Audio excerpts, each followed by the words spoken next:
Hi everyone, welcome back to another video from Crypto Basics. In this tutorial, we are going to be learning how you can log out of your BitMart account using the BitMart mobile application. To log out of BitMart, launch open the BitMart app first, and from the home page, go to the top left corner and tap on the human icon. In the expanded menu, tap on your email address at the top, and at the bottom of the screen, you should be able to see the sign out button.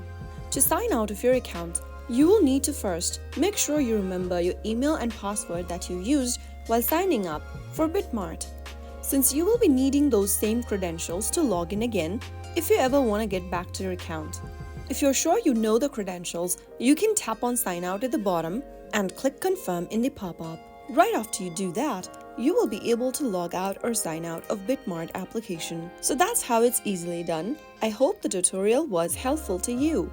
If it was, go ahead and give us a thumbs up. Don't forget to subscribe to our channel by hitting the subscribe button. Press the bell icon so that you'll never miss another upcoming upload from us. I will be back again in the next episode. Thank you for watching.